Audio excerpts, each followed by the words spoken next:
गुरुवार को पंजाब के मोहाली से करीब 1200 प्रवासी मजदूरों, कारीगरों और उनके परिवारों को लेकर एक स्पेशल ट्रेन उत्तर प्रदेश के हरदोई के लिए रवाना हो गई। इस ट्रेन में मजदूरों और उनके परिवारों को खाने पीने का सामान, बिस्किट और पानी इत्यादि भी दिया गया। पंजाब सरकार ने रजिस्ट्रेशन करवाने के बाद मजदूरों को उनके गृह राज्यों में छोड़ने के लिए स्पेशल ट्रेन का अरेंजमेंट किया है। फिलहाल मोहाली के रेलवे स्टेशन पर हम मौजूद हैं और यहाँ से ये जो ट्रेन है ये उत्तर प्रदेश के हरदोई में जा रहे हैं। सर सरपंच के पास गए थे तो उसी ने मतलब वो किया था ऑनलाइन, तब मेरे पास मैसेज आया, फिर फ़ोन किया कि 11 फेज से गाड़ी जा रही। सुबह 4 बजे सर आए थे, फिर यहाँ बोले कि जांच करवाओ, पास बनवाओ, तो फिर वहाँ गए सोहाना से पास करा के तब आए सर। मेडिकल जांच वगैरह भी हुई है? जी सर। हाँ। आप क्या काम करते हैं? हाँ सर, कार वॉशिंग का काम करते हैं। कार वॉशिंग का। कार वॉशिंग का? हाँ जी, हाँ जी। तो आपको कैसे पता चला था कि भाई ट्रेन जा रही है? साथ में हम लोग गए थे ना सरपंच साहब के यहाँ पे, वो मैसेज आया था कि सुबह हम लोग यहाँ आए थे, फिर पुलिस वालों ने बोला कि वहाँ जाइए, चेकअप करा के तब आइएगा। ये किराया आपका किस लिए दिया है? ये सर किराया तो सरकार ने शायद देगी, अब हम तो नहीं जानते। टिकट भी मेरे को मिला यहीं पे साहब। अच्छा, टिकट यहीं पे मिला है आपको? जी सर, टिकट मिला। पैसे तो नहीं लिए? नहीं, पैसे कोई नहीं लिए सर, पैसे कोई नहीं लिए सर। ट्रेन में उत्तर प्रदेश के हरदोई के लिए रवाना हुए ज्यादातर मजदूर और कारीगर परेशान दिखाई दिए और उन्होंने बताया कि लॉकडाउन की वजह से वो जिन फैक्ट्रियों और कंपनियों में काम करते थे वहाँ पर काम नहीं है। इसके अलावा जो स्किल्ड लेबर है उनका कहना था कि वो दुकानों और फैक्ट्रियों पर काम करते थे, लेकिन लॉकडाउन की वजह से वहाँ पर काम ठप होने की वजह से उनके लिए भूखे मरने की नौबत आ गई थी और वो लगातार सरकार की ओर से दिए जा रहे राशन और लंगर पर निर्भर थे, लेकिन अब उनके लिए मकान का किराया देना भी मुश्किल हो गया है। पंजाब से भारी तादाद में श्रमिकों और मजदूरों ने अपने राज्यों के लिए पलायन शुरू कर दिया है। सरकार अपने खर्चे पर इन यात्रियों को इनके राज्य में भिजवा रही है। आप देख सकते हैं ये ट्रेन मोहाली से उत्तर प्रदेश के हरदोई में जाने के लिए तैयार है और ये पूरी यात्री जो हैं पंजाब के अलग अलग जिलों से, यानी मोहाली के आसपास से जालंधर, लुधियाना तक के जिलों से इनको यहाँ पर बुलाया गया है। ट्रेन के अंदर ही इनको खाने पीने की सारी व्यवस्था की गई है। स्पेशल ट्रेन मोहाली से चलकर सीधा उत्तर प्रदेश के हरदोई में ही रोकी जाएगी। इस दौरान करीब 11 घंटे की यात्रा के दौरान बीच में सिर्फ ट्रेन का क्रू बदलेगा। इसके अलावा ट्रेन को कहीं नहीं रोका जाएगा और ये बात ट्रेन में बैठे मजदूरों और उनके परिवारों को बता दी गई है। नहीं सर, रास्ते में सिर्फ गार्ड और ड्राइवर चेंज होंगे, यात्री लोगों ने हरदोई उतरना है।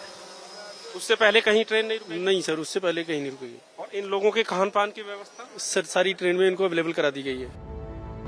पंजाब से दूसरे राज्यों में जा रही इस स्किल्ड लेबर की वजह से दिक्कत ये है, पंजाब की चाहे इंडस्ट्री हो या खेती, वो इन्हीं माइग्रेंट लेबर और स्किल्ड लेबर पर ही पूरी तरह से निर्भर है। वापस अपने प्रदेशों में जा रहे स्किल्ड लेबर ये भी मानते हैं कि उन जैसा कारीगर फिर से अरेंज करने और नए कारीगर को ट्रेन करने में कई साल लग जाएंगे। अब जब लॉकडाउन के बाद में फैक्ट्री खोलने की बात हो रही है, उस समय लेबर को भी ये परमिशन दे दी गई है कि वो अपने घर में जा सकते हैं। ये डबल लॉस हो रहा है हमारा। पहले ही हम लेबर को बिना काम के पैसे दे रहे हैं, अब लेबर घर जा रही है तो हमारी फैक्ट्री में लेबर कम होनी शुरू हो गई है। इससे हमारी कॉस्ट ऑफ प्रोडक्शन बढ़ेगी।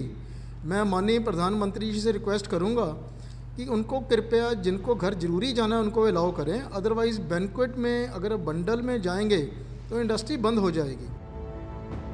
मजदूरों को भी ये बात बखूबी पता है कि उन जैसा काम अगर कोई दूसरा करेगा तो उसे ये काम समझने में ही वर्षों लगेंगे, लेकिन इनकी मजबूरी यही है कि इनकी फैक्ट्रियां या उद्योग जहां पर ये काम करते थे लॉकडाउन की वजह से बंद पड़े हैं और इन्हें इनकी तनख्वाह नहीं मिल पा रही है, जिसकी वजह से घर का किराया और खाने पीने के सामान तक की दिक्कत आ रही है। जब से लॉकडाउन चालू हुआ सर, तब से काम ही नहीं था।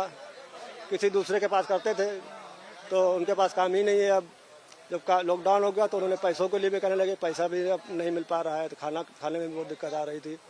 तो इसीलिए हम लोग सब ने उसमें किया था, रजिस्ट्रेशन जो करवाए थे सरकार ने उसमें किया था, तो उसमें आ गया तो बहुत अच्छा हुआ। आगे कैसे काम करोगे? वहाँ अब काम मिल जाएगा ये जो आप करते हैं? वहाँ पे काम मिलेगा तो नहीं सर, पर यह है कि लॉकडाउन का इंतजार करेंगे। जब लॉकडाउन जैसे खुलता है वैसे हम लोग फिर आएंगे। अब यहाँ पे तो काम तो मिल ही नहीं रहा है, तो हम भी क्या करते। हम भी 2 महीने से बस गुजर रहा था, पता लगा तो हमें जाना तो था। घर वाले हमारे रो रहे, इंतजार कर रहे। बस यही चक्कर है। यहाँ कहाँ पे काम करते थे, क्या काम करते थे आप? यहाँ जजान नगर में काम करते थे, हैंड वर्क का काम जो कढ़ाई वाला होता है वो काम होता था हमारा। तो ये कितना टाइम लगता है इस काम को सीखने इस काम को सीखने में तो टाइम बहुत ज़्यादा लगता है। मोहाली के डीसी गिरीश दयाल ने बताया कि ऑनलाइन रजिस्ट्रेशन करवाने वाले मजदूरों को उनके घर पहुंचाने का सारा खर्च पंजाब सरकार उठा रही है। मोहाली के डीसी की माने तो जब से पंजाब में इंडस्ट्री खुलनी शुरू हुई है तब से वापस जाने के लिए रजिस्ट्रेशन करवा चुके मजदूरों में से करीब 30 से 35% लेबर ने वापस नहीं जाने का मन बनाया है।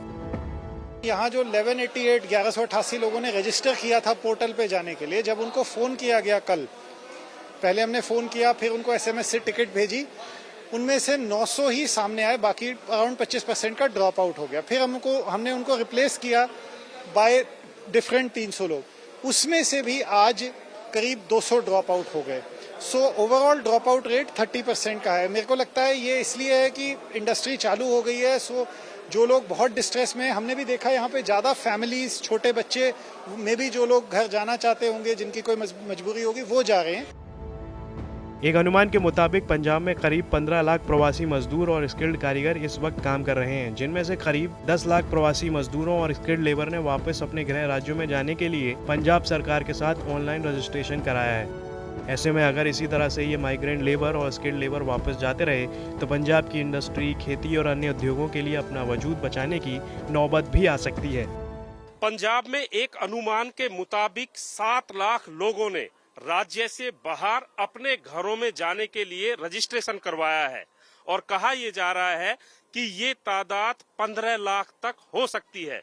अगर 15 लाख स्किल्ड लेबर पंजाब से बाहर चली जाएगी तो सवाल ये खड़ा होता है कि पंजाब में लुधियाना और जालंधर जैसे इंडस्ट्रियल हब हैं, तो आखिर इनमें कैसे काम चलेगा और ये इंडस्ट्रीज कब और कैसे शुरू होंगी। कैमरामैन गुंजीत कुमार के साथ सत्येंद्र चौहान, मोहाली।